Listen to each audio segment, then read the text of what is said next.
Hello, newly admitted Tritons. It is now time for us to talk about that financial aid estimate. I want to make sure I give you the keys that you need to understanding your college financing plan. It all starts from your homepage. You want to click on that financial aid tab to get in. And here is where you are going to see how we are pleased to present you with your 2023-24 college financing plan. We noticed that this version was created on March 9th, and this is our best estimate of your financial aid eligibility at this time. A variety of reasons can cause this college financing plan to change. For example, if you make changes to your FAFSA application, if you receive additional scholarship money, if you change your housing status or your residency status, those types of things can cause your college financing plan to change. At that point in time, you'll notice a new version has been created for you. So if you make changes now, we'll be able to create a new version to provide to you. Keep in mind, official award offers will be available during the summer, and those become available via Triton link on the financial aid portal. At that time, students, you're able to log in and you're able to go in, view, and accept your offers. For now, this is our best estimate that we have for you. This is our cost of attendance for this year. We see that this student chose to live on campus. And so the information that is in the center column highlighted in yellow is the budget that we're using to create this estimate. On the right-hand side, we do see off-campus housing listed, and this is just information for you students so that you're able to see what those costs would look like if you chose to live off-campus. Pay very close attention to the very first two rows, tuition and fees, and housing and meals. Students that are going to be living on campus, the school will be billing you for those two things. If you are living off campus or with parent, the school will only be billing you for your tuition and fees. So you want to make sure that you have enough financial aid to cover those things. We do list books and supplies, transportation, and other education costs, but those are not things that we bill you for. These are just included in your cost of attendance so that we can provide you with the best financial aid for all of your costs. We also include a one-time document fee of $165 listed in this budget. So each student that has completed their financial aid application, an expected family contribution is the next thing that you will see. This is going to be based on your FAFSA or your DREAM Act application. This figure is not the total amount that you're going to be paying, and it is also not the total amount that you're going to be receiving. Instead, it's the figure that we use to determine how much financial aid you're eligible for. The next section is the scholarship and grant options. And so this is what we call gift aid or free money that you do not have to repay. This student has qualified for quite a bit of grant money. We see federal Pell Grant, which is money that's coming straight from the federal government from that FAFSA application. The institutional grants are listed. That's money that's coming straight from UC San Diego. The state of California is providing a grant to the student as well. And we see a total amount of $26,752 free money that's being offered to this student. The next section starts to talk about the VA education benefits, and this is just for my veteran families. So if you or your family member has veteran education benefits, you want to go ahead and click on that link to read about how that information or how those awards will apply to your estimate. You also can click on that link to find out how to get started with that process. The next section is about the net price. Students, do not freak out about this part. This is just taking our total cost of attendance and it's subtracting the free money that the student has received.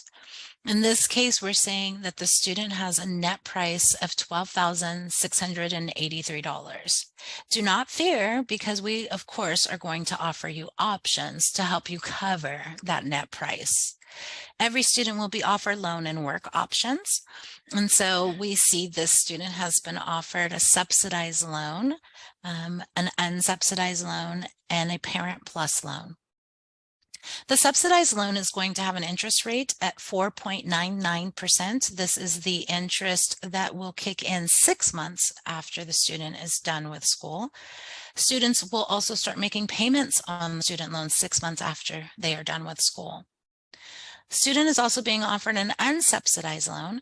This unsubsidized loan has the same interest rate. However, the interest on the unsubsidized loan starts accruing immediately. Students, you still do not make payments on this loan until 6 months after you are done with school. Parents, for those of you that want to tap into the Parent Plus federal loan, you may do so by applying online. It is based on approved credit. The interest rate is at 7.54%. The interest starts immediately while the student is in school, and repayment begins immediately while the student is in school. These are all loan options. You have the option to accept these loans. Remember, repayment doesn't begin for students until you're done with school.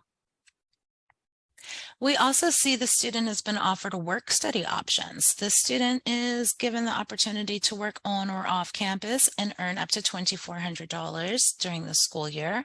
Students are able to work up to 20 hours a week and receive a paycheck every 2 weeks. This is money that they earn that they can use for whatever they like, but this is a wonderful opportunity for students to tap into work options. If you see that you have been offered work study students, you want to make sure that you accept that offer so that you can utilize that in the future. Perhaps you find a job later on, you still have to go and look for that position, but that's money that you can earn while you're in school. This bottom portion is going to talk to you about how your college financing plan was set up. If you notice this information is incorrect, you want to go back onto your financial aid application right now and make the changes. Let's say that you said that you were living on campus, but you changed your mind and you're going to be living with parent. You may now go back to your FAFSA, make those changes, and we will be able to present you with an updated college financing plan. We do have some other options to help pay remaining costs. We do have a tuition payment plan. It is known as the TRIP payment plan. This allows for you, instead of paying one payment at the beginning of the quarter, to split that up into 3 monthly payments during the quarter. Parents, we talked about that Parent Plus loan, but if you want more information and you want to get started with the application process, you can click on that link. Parents, students who have applied for private loans, you may definitely do so, and that's additional money that we can also apply towards your financial aid. We utilize military or any other national service benefits, and if you have any outside scholarships, you want to make sure that you send that information to our office so that we can apply that towards your financial aid estimate as well. Keep in mind that if you accept your offer of admission and you've paid your deposit, that's when you will gain access to your enrollment checklist. Once you get access to that enrollment checklist, you want to log in and see if there are any financial aid documents or tasks for you to complete. If you do have something out there, you want to make sure you get it done by June 15th so that you are offered the best financial aid possible. Again, that deadline date is June 15th. Our contact information is going to be listed towards the bottom of your college financing plan, our phone number, email, website. We do offer virtual counseling. If you go to our website and head to our contacts page, you'll find our link for virtual counseling there. Of course, this video is available for you at all times. We do provide additional information about loans as well. Loans, we are offering to you right now the max that you are eligible to receive for your grade level. If you want to learn more about repayments and the options that are available to you, you want to go to that link there. Middle class scholarship is something that comes from the state of California. And if you see this messaging, this means that we will be able to award you a middle class scholarship later on in the fall term if we determine that you're eligible for that award. So this is something that we will automatically offer and award to you once we find that you're eligible for it. Of course, we give you our glossary with all of our good terms and definitions there. We want to make sure that you understand everything that is being presented to you. If you have any additional questions, please do not hesitate to contact our office. We are always available to help you. Thank you.